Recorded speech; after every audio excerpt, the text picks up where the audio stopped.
PG, patnubay at gabay ng magulang ay kailangan sa mga batang manonood.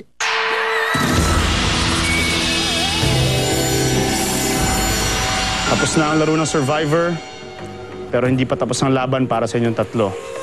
May the good spirits protect all of us. I'll see everyone in Manila.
Magandang gabi mga kapuso and welcome sa Survivor Philippines Celebrity Double Showdown Live Finale.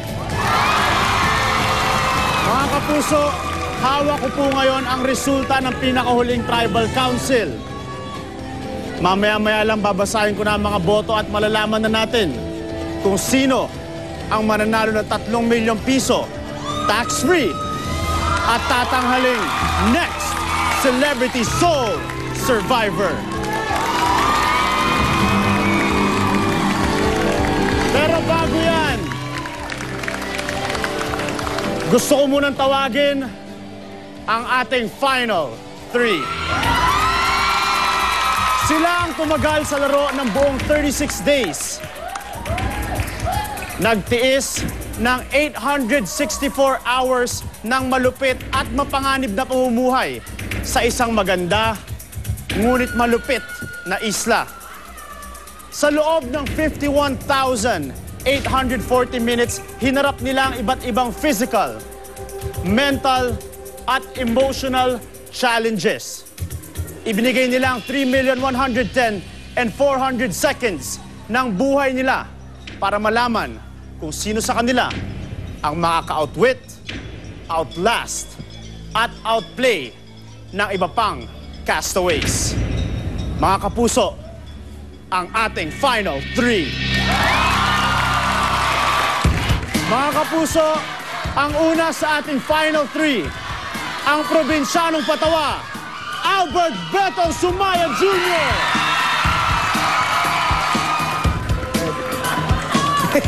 Magandang gabi sa'yo, Betong. Narito ba mga kasama ni Betong? Narito naman ang anak ng dagat, Mara Yokohama.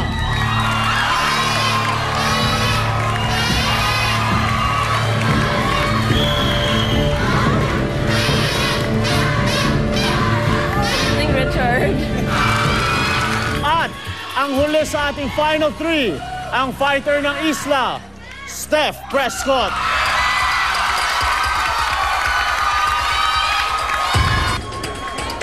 Ladies and gentlemen, our Final 3. Magandang gabi sa inyong tatlo. Bago natin simulan ang gabing to, gusto ko muna kayong tatlo kamustahin. It's a big night for all three of you. Steph, anong nararamdaman mo ngayon?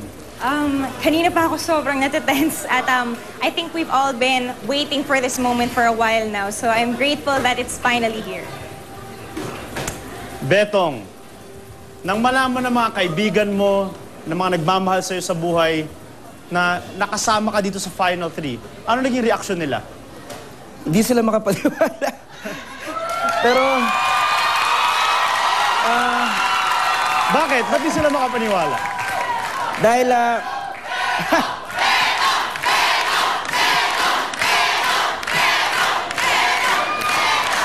salamat po. Kasi kung tutusin sa aming tatlo, ako lang yung walang napanalo ng immunity or reward. Pero, palagi akong nasasabit sa mga reward. Pero, from Kulelat, nagle-level up naman, naging second, third. So, thank you, Lord. It's still amazing. Mara, Yes. nabuo mo ang 36 days sa isla. Looking back now, ngayong tapos na ang laro ng Survivor, was it all worth it for you, playing Survivor? Yes, super worth it. No regrets. And sobrang nakakamiss pa lang ang isla. Sobrang nami-miss ko siya ngayon. And sana bumalik na ako doon. Ngayon na. Good luck to all three of you. Salamat, guys. Ang apoy ay simbolo ng buhay nyo sa isla. Ang apoy ding yan, ang siya rin mag-protekta ng mga boto ninyo. Maya-maya lang ay babasahin ko na ang mga boto. Pero ngayon, kasama din natin ang cast-offs ng Season 4. Ang sexy hindi sumusuko, Aifa and Alisa. Ang palaban, Jackie. Ang couple na may matibay na samahan, Ellen and Philo. Ang astig ng isla, Carlo Gonzalez. Ang drama queen, Geneva Cruz. Ang pasaway na nanay, Maria Isabel Lopez. At ang Miss Congeniality, Isabel Granada. Cast-offs, magandang gabi sa inyo. Ngayong gabi meron ako itatanong sa inyo. Kamusta ang experience sa paglalaro ng Survivor? At paano na bago ng Survivor ang buhay nyo ngayon?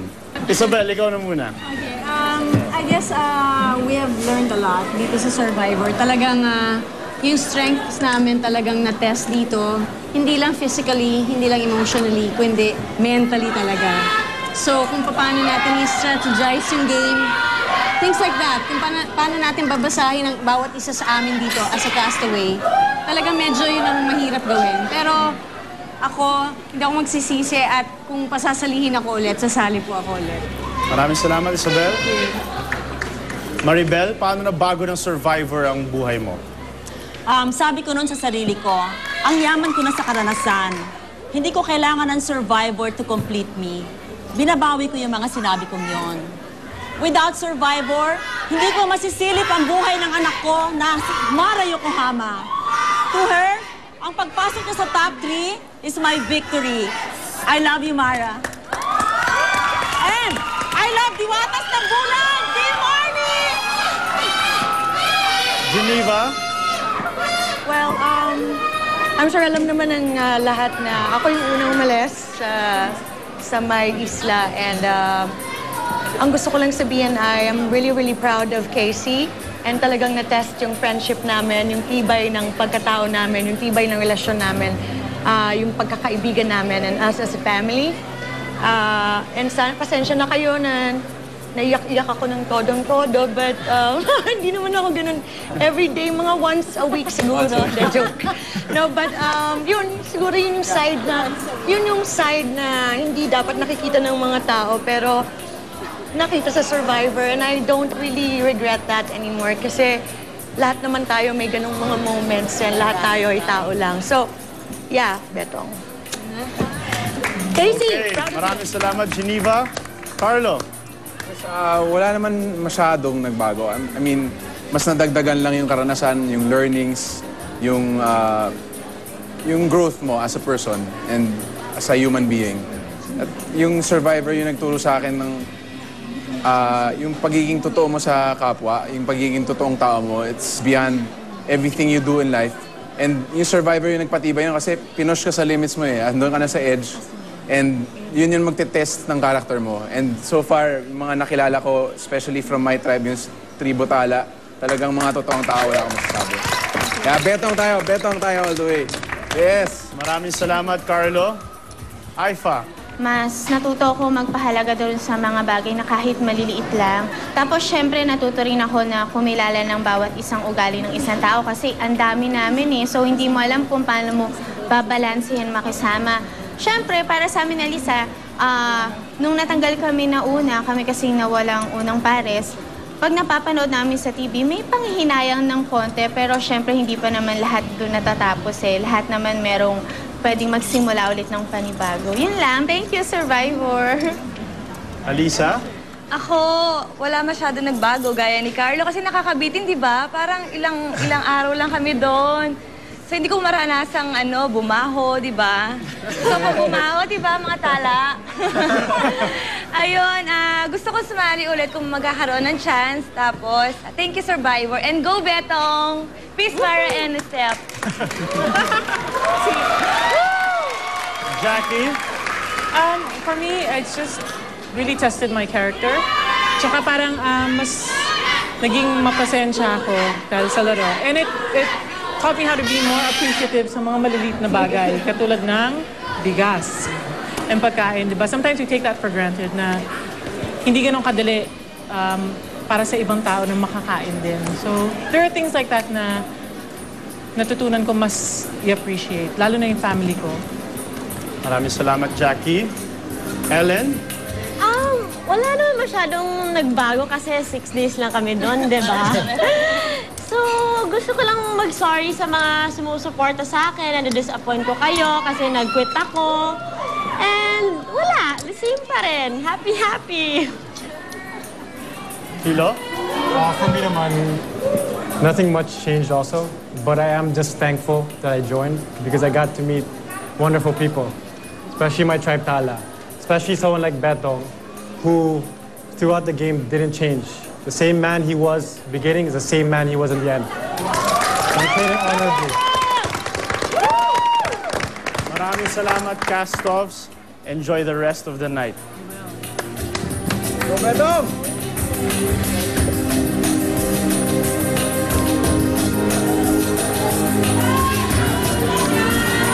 Mga kapuso, lalo pang iinit ang entablado sa pagbabalik ng Survivor Philippines Celebrity Double Showdown Live Finale.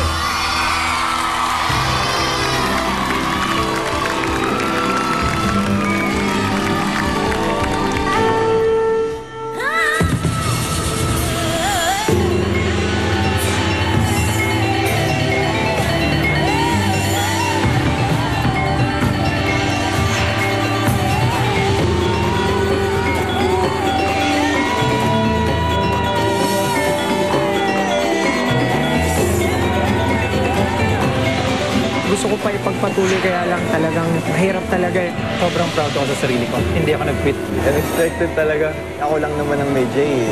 Naging threat ako. Hindi ko masyadong laro yung game as a competitor na mind game. I know I hurt some people along the way, but that's just part of the game. Hanggang top 5, narating ko siya. Sobrang pasasalamat ang pwede kong maramdaman. I got duped by a bunch of little girls. That's like the dumbest move they could have done.